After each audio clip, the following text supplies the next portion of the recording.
उनका बयान है। बात यह है कि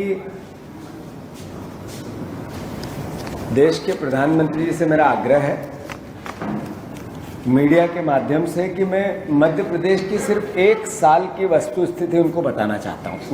1 साल।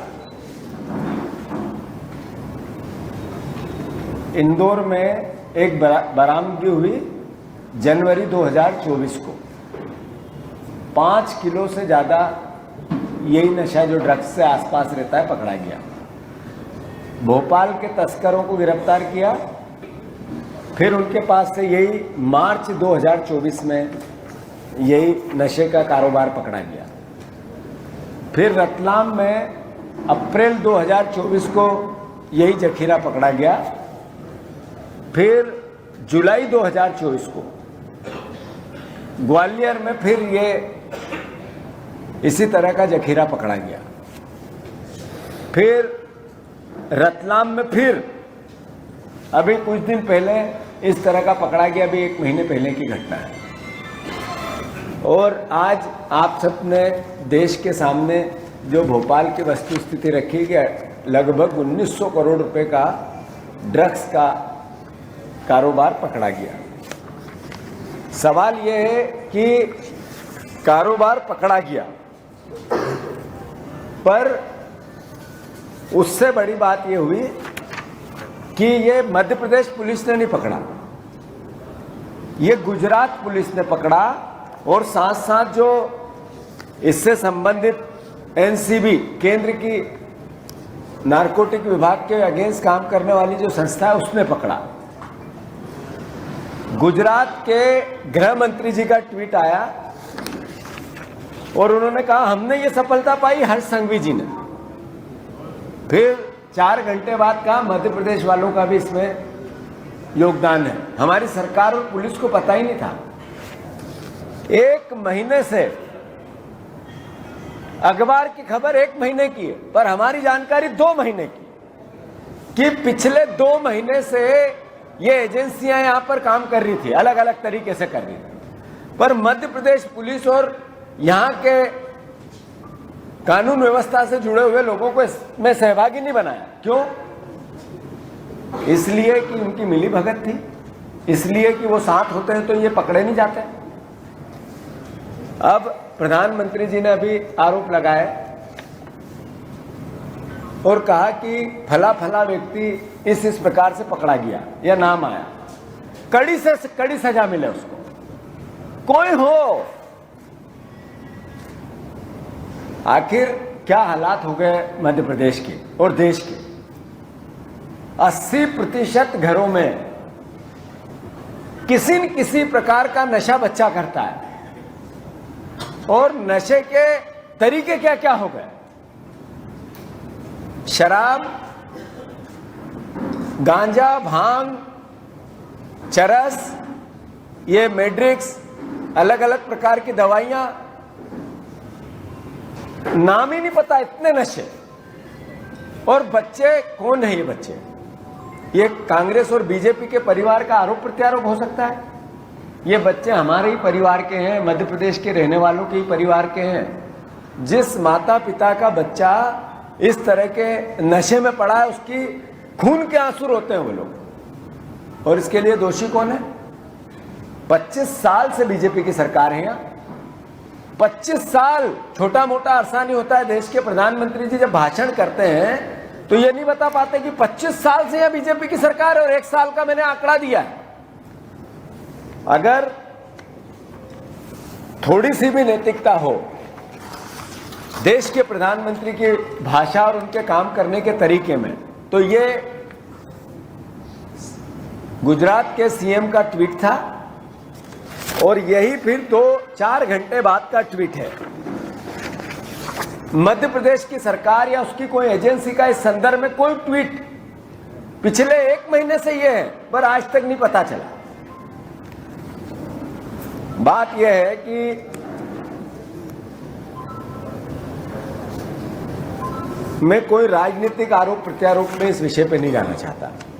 सरकार बीजेपी की है, लोगों ने वोट दिया और सरकार बनी, तो सरकार मध्य प्रदेश की हमारी भी सरकार है, मुख्यमंत्री हमारे भी हैं। पर क्या ये लगातार इस तरह की घटनाएं आना मोहन यादव को अस्थिर करने का षड्यंत्र चला जा रहा है बीजेपी के अंदर? ये व्यक्ति है जो इसमें संलग्न पाया गया। ये उप मुख्यमंत्री के करीबी, इसकी खुद की प्रोफाइल पे 500 वीडियो और 500 फोटोग्राफ्स है। लगातार युवा मोर्चा का नेता है। देश के प्रधानमंत्री जी और देश के प्रदेश के मुख्यमंत्री जी से मेरा सवाल है, क्या अब उप मुख्यमंत्री जी का आप इस्तीफा लोगे? आपने ही कहा, आप ही ने कहा भाषण में 3 दिन पहले का, प्रधानमंत्री जी क्या आप मुख्यमंत्री जी का, उप मुख्यमंत्री जी का, देवड़ा जी का इस्तीफा लोगे? क्या लेना चाहिए कि नहीं लेना चाहिए? आखिर ये नशा किस घर को सुख देता है? कौन लोग हैं? इसमें कोई पार्टी नहीं हो सकती, कोई विचार नहीं हो सकता, कोई दलगत बात नहीं हो सकती, कोई आरोप प्रत्यारोप नहीं हो सकता है। आखिर ये मध्य प्रदेश का बच्चा जिसके पास रोजगार नहीं है, घर में यातना है, परेशानियां हैं। मैं उस दिन भी जब मैंने पीसी ली थी तो बोली थी ये बात कि दिन भर रील देखता है, नशा करता और क्राइम करता है। आखिर कैसा मध्य प्रदेश बन रहा है? ये सुधीर गुप्ता उनके सांसद है, उनके साथ इनके हर तरह के फोटो, ये तो मैंने बानगी दी है। उनकी प्रोफाइल पे चले जाओ, 500 मिलेगी और थोड़ी देर में ही चले जाना, नहीं तो अभी सब डिलीट हो जाएंगे।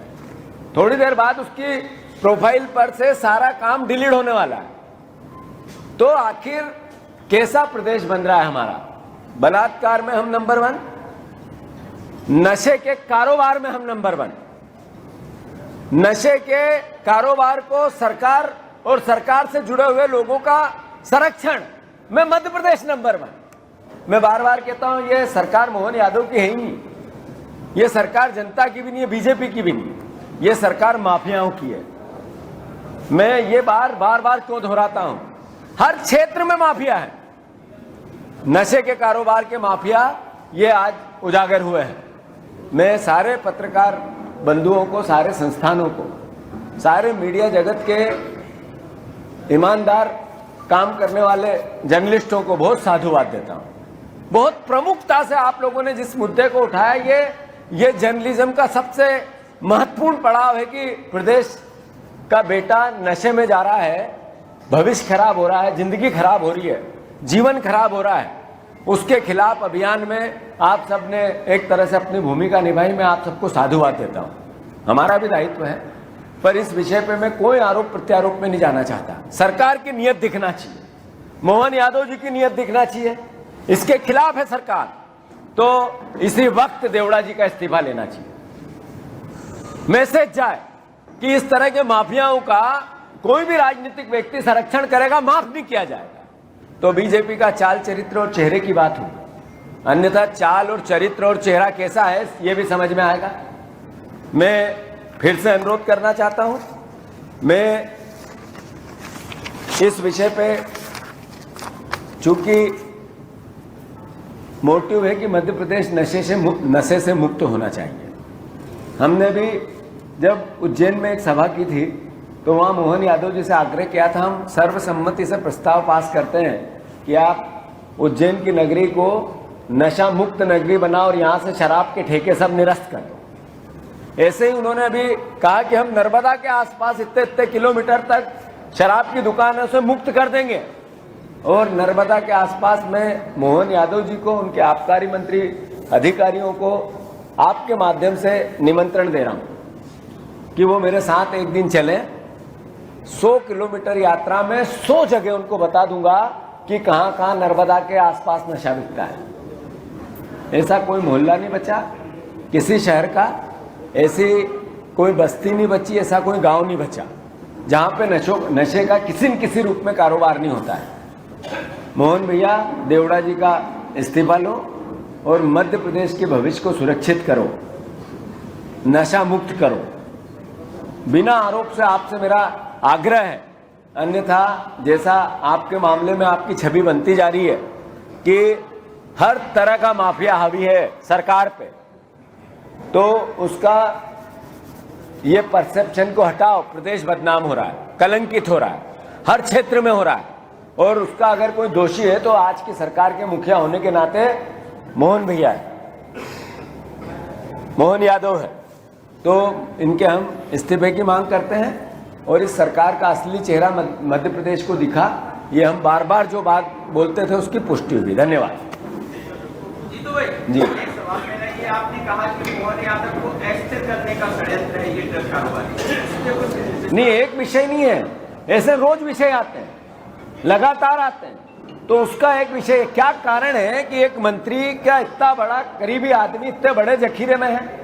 आखिर क्या मैसेज है सर? उप मुख्यमंत्री, तो इसका उत्तर क्या है? या तो मोहन यादव जी इनका इस्तीफा ले या इनको बर्खास्त करें। जीतू भाई, हाँ, मैं सुनील बघेल। सागर में दीवार गिरी, कलेक्टर एसपी हटा दिए। गुना में एक्सीडेंट हुआ, कलेक्टर एसपी परिवहन आयुक्त हटा दिया।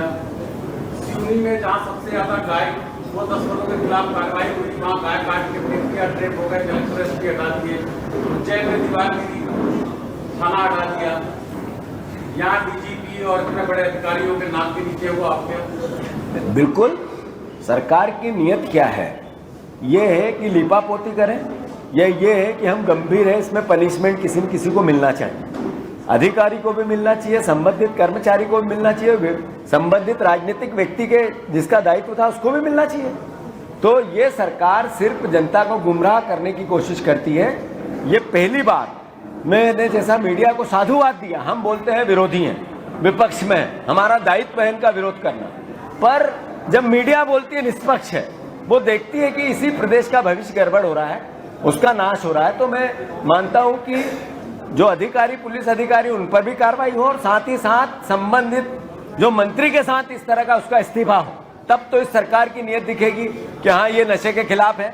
अन्यथा कहीं इंदौर में भाषण दे रहे हैं, कहीं कहाँ दे रहे हैं, कहीं कहाँ दे रहे हैं, नर्मदा के खिलाफ आसपास से हम हटा देंगे, वहां से, मतलब मूर्ख बनाने की प्रोसेस है, गुमराह करने की, भ्रमित करने की। तो कार्रवाई करें।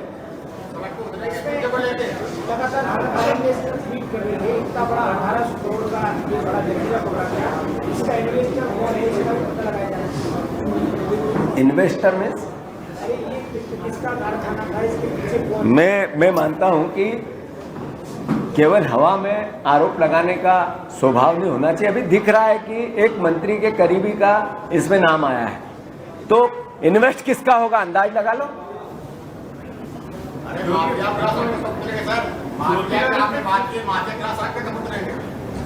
ये क्या होता है माफिया के खिलाफ उतरना? आपसे बात करके ही सड़क पे उतरना, और कोई तरीका होता आप मुझे बता दो, मैं उतरने लग जाऊं। ये अभी लगातार जो बलात्कार माफिया हैं उसके खिलाफ हमारा कार्यक्रम चल रहा है।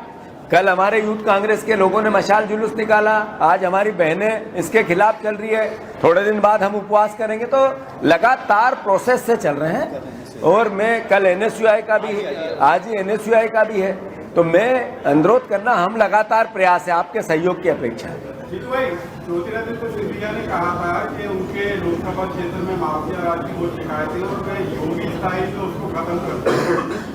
4-6 महीने हो गए चुनाव। मतलब मैं जो बार बार कहता हूँ, ये सरकार जनता और मोहन यादव जी की नहीं है, माफियाओं की है। यही तो कहा था ज्योतिरादित्य सिंधिया जी ने। तो ज्योतिरादित्य सिंधिया भी कह रहे हैं कि माफियाओं की सरकार है। अब खत्म कब होगा उनसे पूछो। केंद्रीय गृह मंत्री, राज्य गृह मंत्री हैं नित्यानंद जी, उन्होंने कहा बिहार में महागठबंधन की सरकार बनी तो आतंकवादियों का घर बन जाएगा।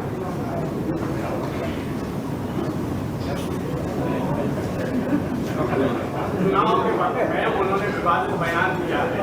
केंद्रीय तो विवादित बयान का क्या उत्तर हो सकता है? उन्होंने विवादित बयान दिया तो इसका उत्तर कुछ होता ही नहीं है। विवादों के उत्तर होते हैं क्या? और कोई बात तो नहीं। हाँ, आपके हमीदिया में आए दिन मारपीट जैसे मामले सामने आते हैं, और जब उनके मंत्री या वहाँ के अधिकारियों से किसी से भी बात करने का प्रयास किया जाए, कोई बात करने के लिए तैयार नहीं होता। इस विषय में आप क्या कहना चाहेंगे? नहीं, जहाँ भी कर्मचारी और इस तरह की अराजकता होती है, नेचुरल है, विरोध करना चाहिए, सुधार होना चाहिए, सरकार को ध्यान देना चाहिए। हमारे लोग इसमें लगातार लगे हुए हैं। चलो आपको करा दो। धन्यवाद सबको। ये प्रेस